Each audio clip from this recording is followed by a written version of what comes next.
James Bond versus Jason Bourne. Quem ganha essa disputa no X1? Fica aí que no vídeo de hoje a gente vai esmiuçar uma disputa entre esses dois nomes do cinema de ação.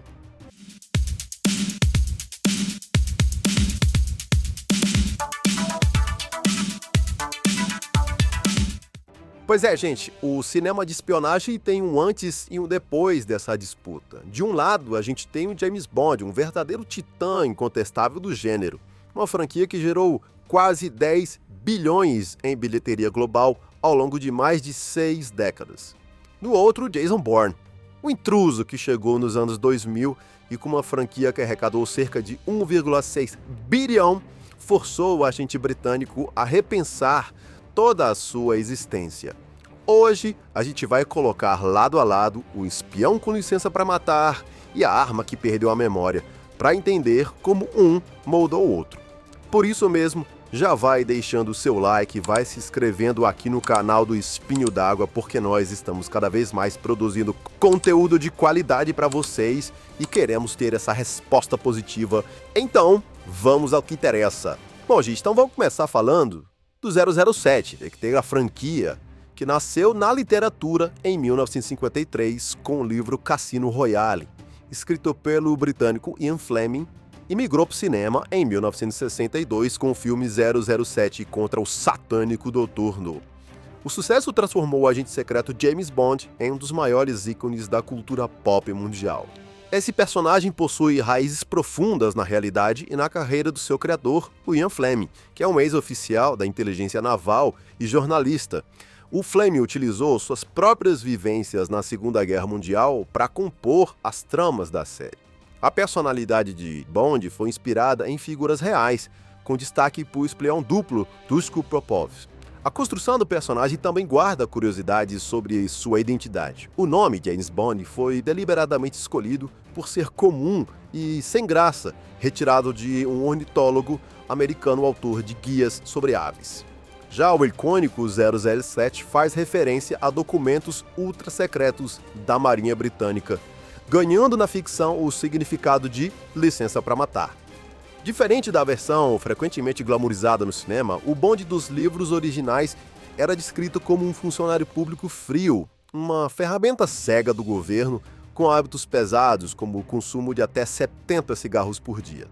Até sua morte, em 1964, o Fleming consolidou esse universo escrevendo 12 romances e 2 coleções de contos.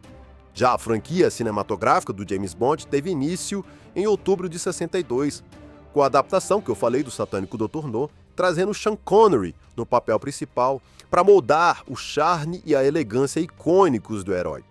Desde a estreia, o cinema optou por uma abordagem mais leve que a literatura, adicionando humor, dispositivos tecnológicos e elementos visuais e sonoros marcantes, como a clássica música tema e a abertura pelo cano da arma, criada por Maurice Blinder. Já no cinema, a evolução de James Bond pela Eon Productions é marcada por reinterpretações que refletem suas respectivas épocas, através de 6 atores oficiais. O legado começou com Sean Connery, de 62 a 67 e depois de 71, considerado como o Bond definitivo, por exemplo pela JQ Magazine, ao citar o padrão original de sofisticação, masculinidade e frieza. Na sequência, a gente teve o George Lazenby, prazer em conhecer, quase ninguém conhece esse cara. Ele assumiu o papel temporariamente como o ator mais jovem da franquia. Ele tinha só 30 anos, introduzindo uma rara vulnerabilidade física e emocional em um enredo que culminou no casamento e no choro do espião. Já a era Roger Moore, sinceramente um dos meus favoritos, que foi de 73 a 85, o mais longevo com 7 filmes consecutivos, mudou drasticamente o tom da série ao abraçar o humor irônico, o absurdo pop das décadas de 70 e 80 e o uso massivo de dispositivos tecnológicos. A franquia passou por novas transformações profundas nas décadas seguintes. O Timothy Dalton, de 87 a 89, promoveu uma virada radical em direção ao realismo sombrio, resgatando a crueza literária de Ian Fleming com um agente mais vingativo, estressado, pelo peso do dever que ele tinha como espião. Esse tom sisudo foi balanceado por Pierce Brosnan, que foi de 95 a 2002, que alcançou o equilíbrio ideal para a era pós-Guerra Fria ao misturar a elegância de Connery com o carisma leve de Moore no cinema de ação grandioso dos anos 90. Roger Moore, ou Pierce Brosnan, também é um dos meus atores favoritos que interpretaram esse personagem. Por fim, a gente tem o Daniel Craig, que foi de 2006 a 2021, que redefiniu o herói para o século XXI, entregando um Bond brutal, falível e emocionalmente quebrado no primeiro arco narrativo contínuo da franquia, encerrando de forma trágica. Bom, agora vamos falar do Jason Bourne, que teve a origem também na literatura, em romances de espionagem dos anos 80. A identidade Bourne foi escrita pelo Robert Ludlum. Sua evolução divide-se entre a literatura clássica de espionagem da Guerra Fria e a revolucionária franquia de cinema dos anos 2000. A trajetória de Jason Bourne na literatura revela a complexa transformação de um homem comum em uma máquina de combate. A transição de Jason Bourne dos livros do Ludlum para as telas, em adaptações estreladas pelo Matt Damon, envolveu uma reestruturação profunda de sua mitologia, motivada por mudanças em eras geopolíticas e linguagens narrativas. Enquanto a obra literária original se ancora na paranoia da Guerra Fria e do Vietnã, onde o David Webb busca vingança pelo assassinato de sua família, o cinema modernizou a trama para o cenário pós-11 de setembro, focado na guerra ao terror, espionagem digital e invasão de privacidade. Essa mudança alterou drasticamente o núcleo de oposição da história. Nos livros, o Bourne assume sua identidade letal em uma operação legítima, a Treadstone 71, para atrair e caçar um terrorista real da história contemporânea, que é o Carlos o Chacal. Já nos filmes, o Chacal não existe, e a própria CIA atua como a grande antagonista através de diretores corruptos que usam o projeto Treadstone como uma fábrica clandestina e imoral de assassinos para eliminar alvos políticos. A psique de Bourne foi reformulada. O personagem literário trava uma batalha interna brutal contra o transtorno de múltiplas personalidades, dividido entre o pacato professor Webb e o assassino Bourne, enquanto a versão cinematográfica lida com a amnésia de forma mais linear e física, movida pela culpa e pela busca incessante por respostas e redenção. A franquia cinematográfica de Jason Bourne é amplamente reconhecida por revolucionar o cinema de ação contemporâneo com coreografias viscerais de combate corpo a corpo e perseguições automobilísticas realistas. O ápice técnico da franquia ocorre em Ultimato Bourne em 2007, com a sequência em Tanger, no Marrocos. Após uma corrida frenética pelos telhados, Bourne salta por uma janela de vidro e engaja em um combate milimetricamente coreografado no banheiro contra o assassino Dash. Bom, depois da gente ter falado um pouco de cada um deles, na sua origem tanto na literatura e depois passado para o cinema, agora chegou a hora da gente traçar um paralelo entre eles.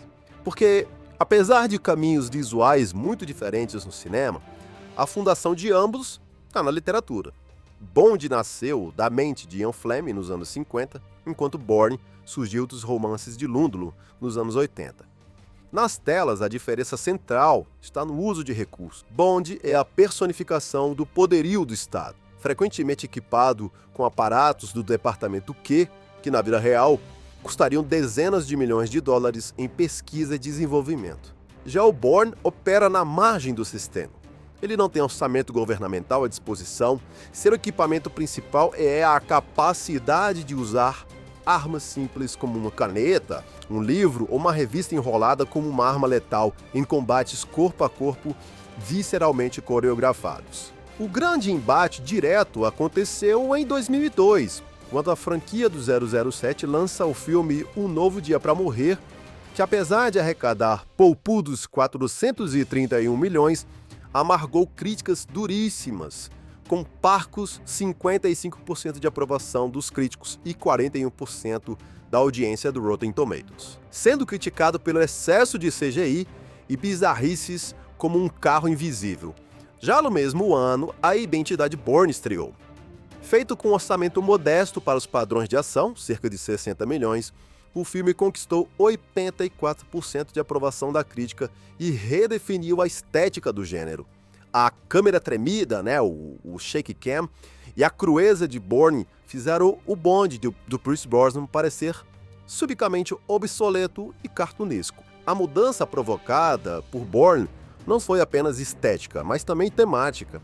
O público dos anos 2000 ansiava por um thriller técnico-político que refletisse as tensões do mundo real.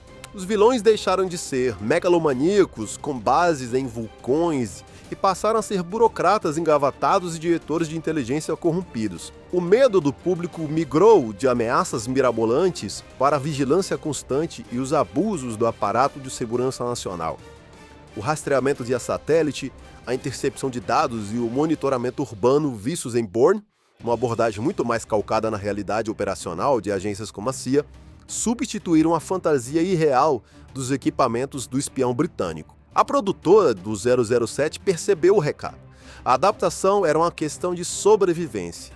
Aí, em 2006, a franquia sofreu um reboot total com Cassino Royale, descartando engenhocas absurdas e adotando uma abordagem física e brutal nitidamente influenciada pelo Bourne. O Bond do Daniel Craig sangrava, cometia erros de cálculo e lidava com as consequências reais de seus atos. A manobra foi um sucesso estrondoso. O filme saltou para mais de 605 milhões nas bilheterias mundiais e cravou a impressionante marca de 94% de aprovação e crítica, consolidando-se como um dos melhores filmes de espionagem de todos os tempos. Bourne, ironicamente, ensinou o 007 moderno a lutar e a sobreviver no século XXI. No fim das contas, a disputa engrandeceu o gênero. Bond nos dá o escapismo e o glamour impecável, enquanto Bourne nos entrega a urgência e a conspiração institucional junto com a crueza da sobrevivência no asfalto. Ambos cravaram seus nomes na história do cinema e provaram que há espaço tanto para o terno sob medida quanto para o anonimato nas sombras. Mas eu quero saber de você, que estilo você prefere? O clássico e a elegância letal de um James Bond, ou a ação implacável e o realismo técnico-político de Jason Bourne? Quero que você deixe nos comentários aqui quais as suas preferências e o que você acha, e também eu quero que você deixe não apenas o seu like nesse canal aqui, mas também que você se inscreva aqui no Espinho d'Água para que a gente possa chegar cada vez mais para mais pessoas e assim ampliar nosso público e o engajamento total. Isso é muito importante para não apenas a nossa sobrevivência aqui do Espinho d'Água, mas também para que a gente possa chegar a mais pessoas. Então retribua este favor, deixe seu like, se inscreva no canal e compartilha com todo mundo, tá bom? Nós nos vemos no próximo vídeo. Até lá!